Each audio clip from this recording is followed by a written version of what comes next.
There was another one as well in Hammersmith, where some guy from Czechoslovakia came over a few years ago, and he was an old man, about 70 odd, and he had a young girl with him, and someone thought he was a paedophile or something. And he must have been a national treasure or something from Czechoslovakia, because some of his compatriots came over and tortured him, and they pulled his tongue out and they pulled bits of him off, and they splattered him all around his flat. And the local authority called us in to clear it up, and we were stuck with all the furniture because there was bits of him all over the furniture. So that was another bizarre job. We're in our warehouse factory. This is part of our operation. We've got a satellite operation where we do a lot of our cleaner work. On the left is our offices where I work from 5 AM to about 11 PM. What we have here is we have Val. Now she's on short time working. Stand up, Val, let them see how you are. Oh, thank you very much. No. She's our little treasure. We've got Sharon here. Her job mainly is to miss out full stops and commas. This is Sid. He's our contribution to Age Concern. He works here for nothing, so, or next to nothing, Sid, isn't it? Yeah. But like, how old are you, Sid? 71. No, I said how high are you? 5'6". You sure? 5'4½". 5'4½". Anyway, he's the most qualified man on the firm. Right. He makes the best coffee and he does the best job. When right. Sid's done it, we know it's right. Right, that's good.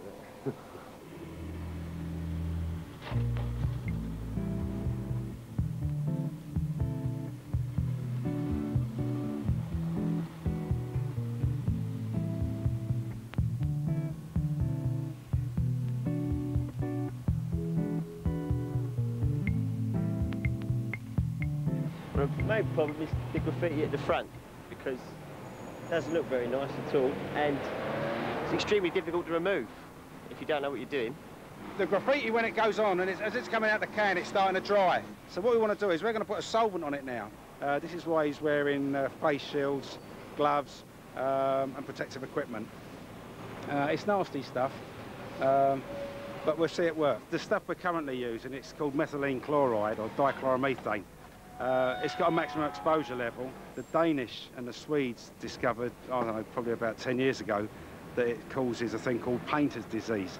This is where you find some of the old school painters that used to use loads of paint removers lose their memory prematurely. It's sort of like an Alzheimer's disease. I suppose I'm a bit of a bore because a lot of this is my hobby as well as my living. I enjoy learning about it. The more I learn about it, the more I know I don't know about it. I don't know, it's interesting. I find it really interesting. And there's so many spheres of learning that you need to develop. So, you know, if I get a little bit fed up with one side, I can go on to another. I'm just starting to learn a little bit about law. So, you know, I'm starting to get a little bit tricky with the words now. So that's the written word, not the spoken word. Normally ladies' toilets, we get the worst graffiti in ladies' toilets. Normally about 5 times more offensive than in a men's toilet. Depends if you're offended easily or not. But I've seen more descriptive remarks about men's anatomy in a ladies' toilet than I've ever seen in a men's toilet. So we're going to have a little go here and see what we can do with the graffiti. We're using a safe solvent in here because it's a confined space, and I certainly don't want to suffocate or get, what's that disease called where I lose my memory? Painter's disease. We got the champions, Millwall, come on you Lions. He wants it off. You don't want to take it off? No, I don't mind. I don't. My kids are Spurs supporters, but the wife's a Millwall supporter, so it's got to come off.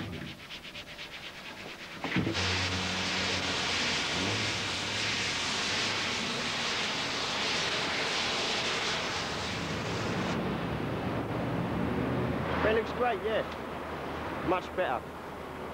Completely clean.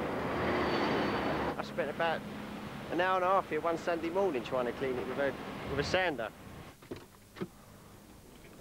Well, we've got a fire down in Farnham, Surrey. The guys cleaned something down with petrol and the vapours have escaped and hit the pilot light of his heating system and blown his house to bits.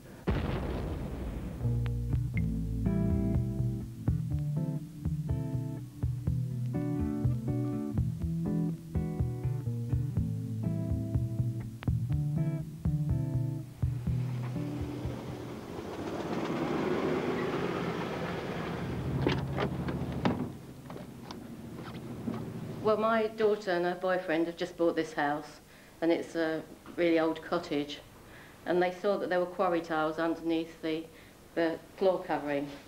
So they took the floor covering up, and there was glue on the floor, and they went to a builder's merchant and asked how they get the glue off, and the builder's merchant said, oh, petrol will do it.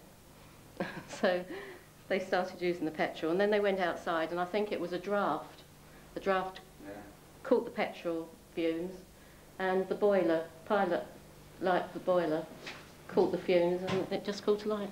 I just feel that, you know, as you go through life, you can approach some people you can't. I find it very easy to deal with business people because I know what they commercially want, and I can say to them that I can do this, I can do that, or I can't, or I won't. With domestic claims, you're right, you have to do some counselling. I'm not very good at counselling. I'm a little bit too, I don't know, all I want to do is get the work done, and I'm probably not one of the best people to talk to. I was really worried, really worried. I was just glad that nobody was hurt. And they were out in the garden when it happened. And it seemed like a fireball went out and then came back again. And it was over, well, in 5 minutes, I think. And how were they? They were relieved. They were very shocked, but they were relieved. They were relieved that nobody was in here at the time. But I didn't know that the fumes would catch it alight. I didn't realise. I don't think a lot of people would. I'm taking it we're looking at contents and structure. Normally an insurance claim's based on two different parts in a domestic property. There'll be contents and there'll be structure. The structure is the stuff that when you move out, whatever's left is structure, and what you bring in is normally content. So this toaster, let's say its value is, I don't know, say 30 quid, and the electric kettle, let's say its value is £20. They're probably not worth cleaning, so the people would normally claim for that on their contents insurance. Okay, the fridge freezer, that's still on. There's no soot inside there by the look of it, so I don't think we need to clean inside. One of the other peculiar things that what you find with domestic claims is when you arrive in the middle of the night and they're up to their necks in water or fire residue, they welcome you with open arms, and all of a sudden when you start to get things done, they start to see, hey, this wasn't so difficult, and all of a sudden you're just a cleaner, and you know, the attitude changes, and the attitude spins when they get the bill, and they go, that was only here a day. Soot, of course, goes upwards, so it would have affected all of the light fittings, and we'll need to have these checked. I don't think they're going to be worth cleaning. I think for the cost of those, they'll be worth replacing. We'll clean the walls down, and then we get to the floor. We need to clean the floor, obviously. We might use petrol. Would you? No, I don't think so. No. But could you? We would have done. Oh. No, I'm joking. No, Oh. no, we wouldn't have done that. So was that good advice? I don't think so, do you? No. I just thought it might have been circumstances. Well, I'll let you into a little secret. Just about anything that would have dissolved the glue here would have been capable of catching fire or exploding. So do you have to turn pilot lights out? Yeah. Oh, you do? Okay, we'll be here tomorrow. Right. I just come to make sure things were safe, and Yeah. I can see they are. Thank you so much. Thank you. All right.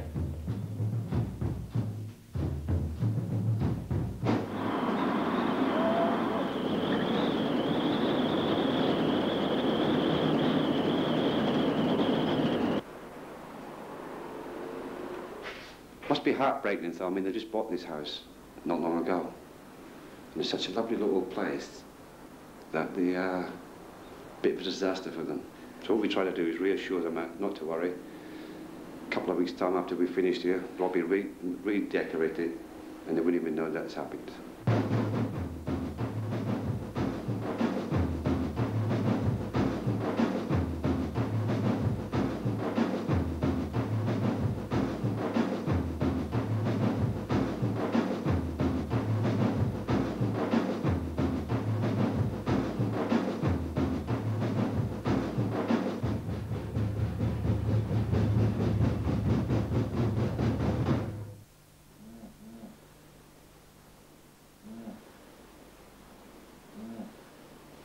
Well, you can't leave it. You can't say to her, you know, we'll find a nest, we're going to leave it. We're going to do. Would come in to do it. Well, we put a plastic bag over it.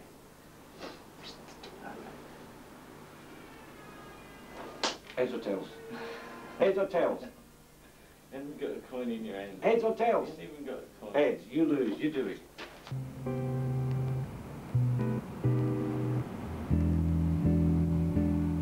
I was working in a town called Malmo in Sweden for a disaster recovery company that was owned by insurance companies. So I was learning the trade pretty well out there.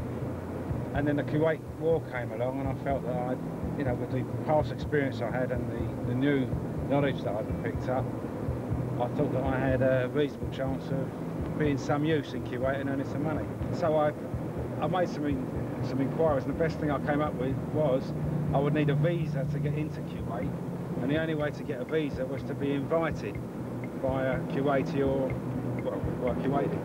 So I put an advert in, I think it was a newspaper called Arab Times, and I said something like a TV company wants to interview highest paid Arab chauffeur in London. And I got a guy phone me up and he said, I guess I'm going to be that man. I'm on 1,500 quid a week as a chauffeur for some prince, Crown Prince. So I said, okay, I'll meet you. And I met him, and I said to him, I'll give you £1,000 if you'll introduce me to your boss.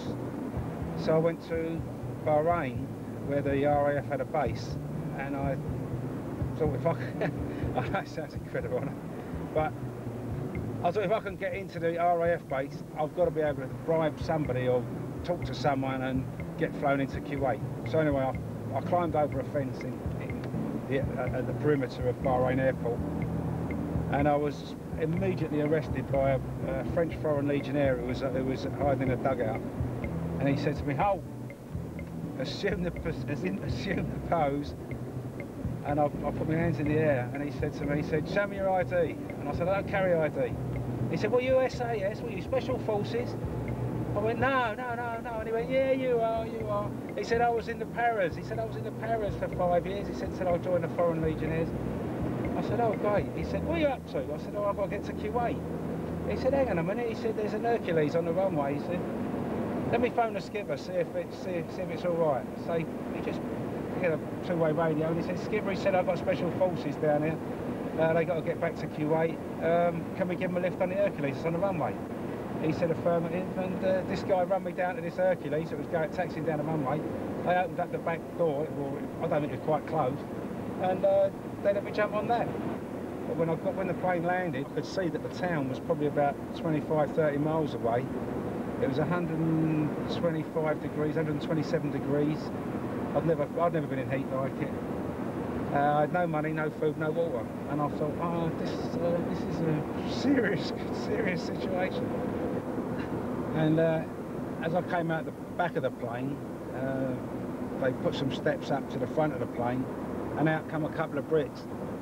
Anyway, I looked at them, and I see them making their way to a Land Rover. There was only Land Rover there, and I followed them. So we all three of us jumped on the Land Rover, and the driver, who was a sergeant in the British Army, he was driving along, and of course, like sergeants do, he said, "Well, I've only got 2 people on my schedule. There's 3 of you, isn't there?" I said, "Yeah."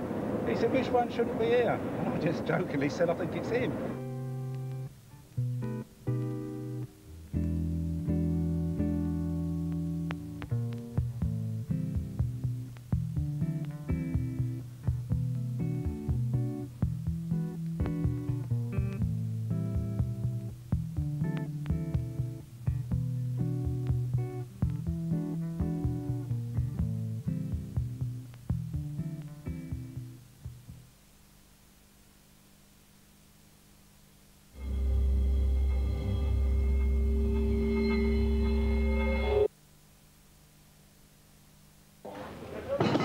Where have you been today? I went to a funeral. Oh, whose was it? I don't know. If your chip pan catches fire, don't panic. Just follow these instructions. 1. Turn off the heat. 2. Run a cloth under a tap and wring it out. 3. Cover the pan and then wait until it's cooled right down. Don't try and move the pan, And whatever you do, don't throw water over the fire. The effects can be devastating. You don't have to be single to flirt. 09064 789 789, the flirt hotline. Oh my God, why? South Park, bigger, longer, and uncut. This is gonna be the best movie ever. Shut up, fat boy.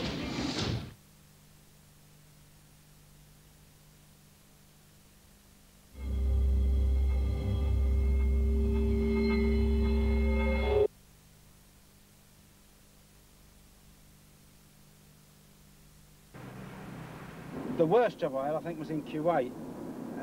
This was an ice ring in Kuwait town centre, and it was used as a temporary mortuary by the Iraqis.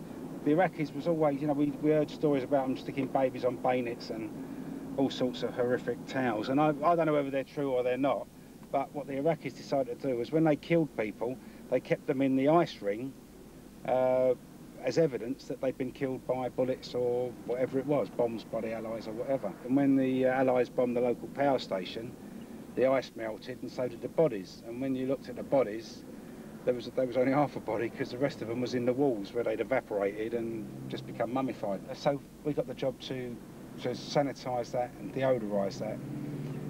We had limited materials and equipment, so it was quite a nasty smelly job.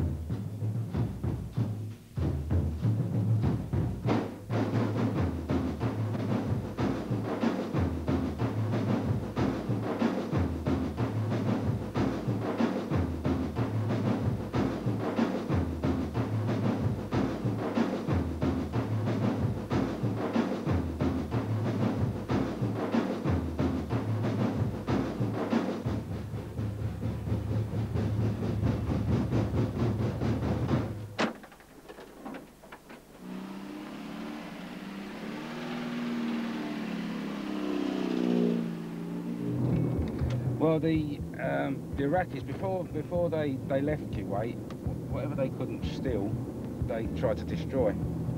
And what they did in a Holiday Inn was they poured diesel down the staircase. It was a marble staircase. At the bottom of the staircase, in the vestibule, it was an atrium area, glass atrium area. They stacked a load of foam mattresses, and they set a lot of light. And well, that just caused tremendous smoke to go right through the building.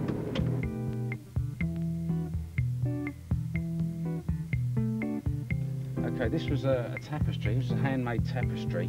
It was sewn with steel and silver threads, and it was valued at about £80,000. I took it off the wall and put it on the floor late one night when nobody was around, and we just used a carpet scrubber on it and sucked it dry. And then we pulled a flagpole down and just hung this tapestry over a flagpole and just kept turning it so it didn't stretch one way.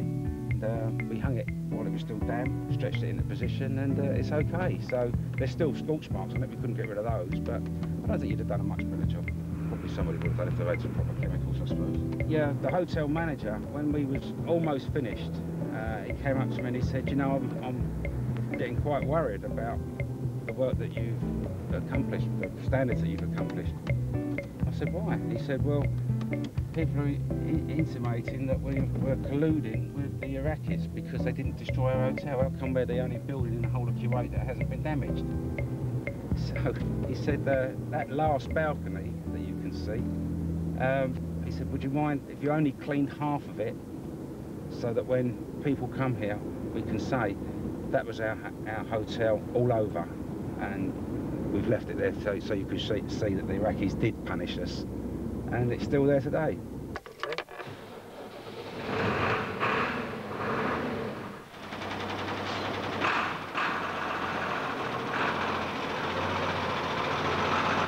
If we get a big job on where we've got to clear the site, or we need to bring a lot of equipment in quickly, then we use this. But I'm a bit peeved because I'm the only HGV on the firm at the moment, and this really ain't my job. But we couldn't get hold of an agency guy to drive it, and the guy that who normally drives it, he's gone sick. So I don't like lorries. I've had enough of lorries.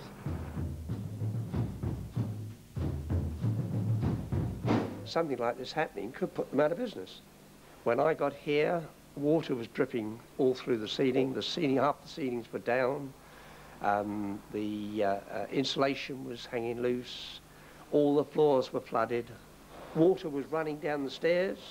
It was running out the windows. It was running down the walls externally. It was running down through the walls internally, all through the preparation room, through the cold room, right way down into the basement. I've started an initial risk assessment of the building. We've looked for hazards. We've looked for risks that can be coupled with those hazards. Our foreman that's on site now arrived here on Saturday just to put preliminary equipment in. It was a flood, so obviously he started to suck up the water. He installed some dehumidifiers. The team worked on Saturday for about 6 hours, and they stopped the damage getting any worse. Unfortunately, the damage is quite substantial here.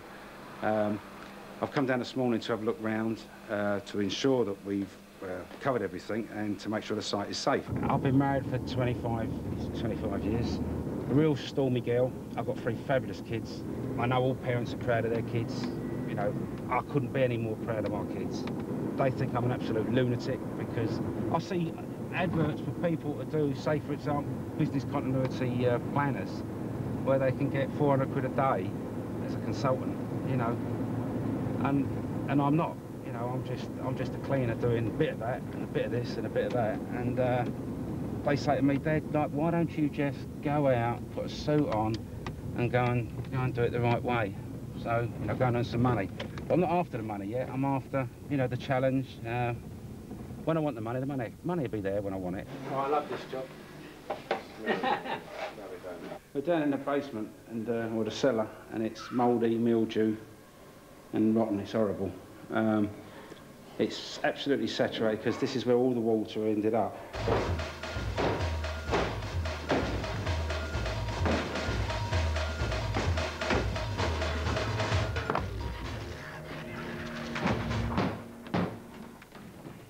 We could take this away really carefully and, you know, get it so that it could be put back again. The reality is no one's going to reinstall this. By the time we take it away, store it, and then bring it back, it's there's no benefit to anybody.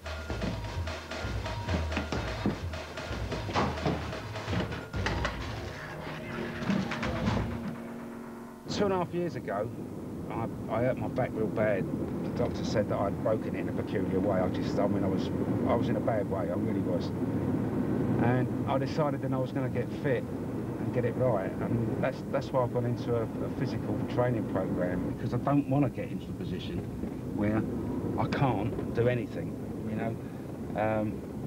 When you get over 50, your immune system starts to decay, so, you know, if you keep your body working well and nourished well, then, you know, you've got a chance to be, you know, it won't cross my mind. It will not happen. If I've got to give up my work, I'd be a consultant on the telephone. That's what I'd do. I suppose that's about it. But I'd still be in the job. As long as I've got a tongue and an ear, then I'll be in this business. But the job, you know, we've nearly finished now. Once we've got this clean, dry, sanitised, anybody can come in now and rebuild, and they've got sound conditions to work on. We're approaching Cannon Street. This is where the environmental activists, animal rights people, they held a rally and they smashed the town up a little bit. They decided to graffiti a lot of important buildings and smash some windows. Down here, it was absolutely plastered with graffiti, all the city traders in the futures market. I believe they were slinging champagne over the rioters, and they was photocopying £50 notes and sharing them all with it. So they was revving them up a fair bit. Anyway, they hit a church down here. It's a Grade 2 listed church, and they scrawled graffiti all over it. And they contacted us to get rid of the graffiti. So it's an ill wind that don't blow someone some good, I suppose.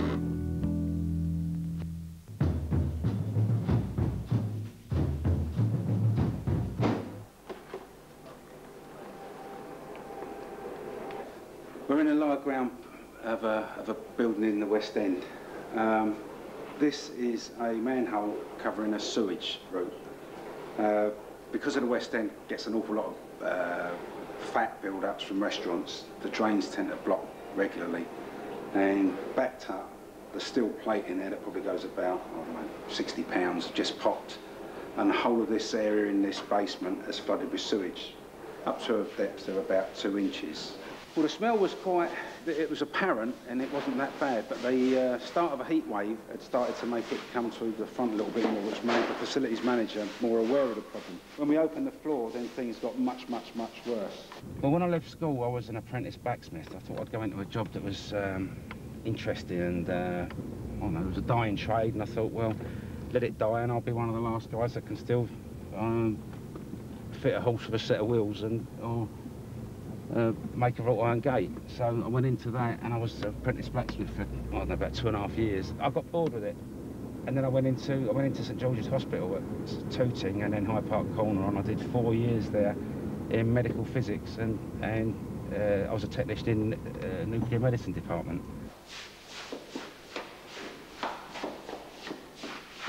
These 3 items are what I need to use to detect if there's any biological activity. All life, all organic life, contains a chemical called adenosine triphosphate, which is ATP. When you see a firefly, you know, when it flies along and he glows in the dark, what he's got is he lands on ATP, and he's got a chemical in his body called luciferase. Luciferase and ATP creates light. So what I'm going to do is I'm going to swab a dirty surface, mix it with ATP, however much organic material that's growing there is, how much life is there, will present or produce so much light. The light is measured accurately, and we've now got a standard. We can say, okay, there's 50,000 units, that's not 50,000 bugs or colony-forming units, it is 50,000 ATP units. So it won't give me a name and address of a bug, but it will give me a very good idea whether it's clean or not.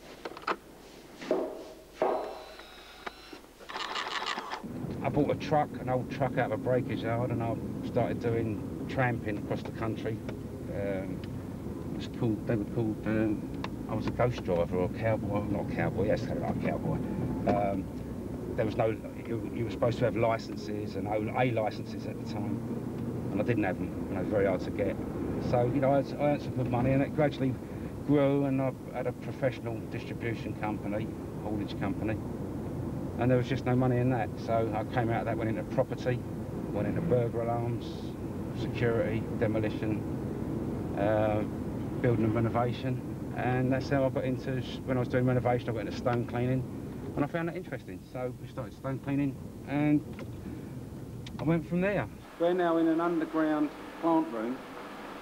We're in the same building where the sewage has come through. Where we saw the sewage on the floor above, the sewage has now come through the soffit or the ceiling or the floor above, and it's now dripping on our heads, coming down here. This is a little robot camera. It's a closed circuit TV. It can go left, right, forwards, back, and we can drive it down a ducting.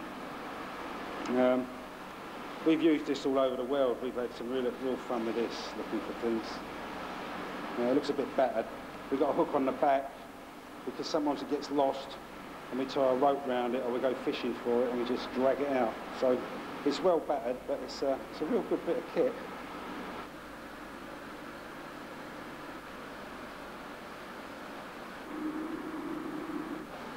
But what we've got is we've got a seam here, and the sewage water has dripped through the seam and accumulated inside the duct. Now that duct is a return air duct that would go up to the air handling unit and will be introduced into fresh air to warm it up slightly. So we've got sewage water going up to contaminate incoming fresh air. Right, this is a black ray. This is a lovely little tool.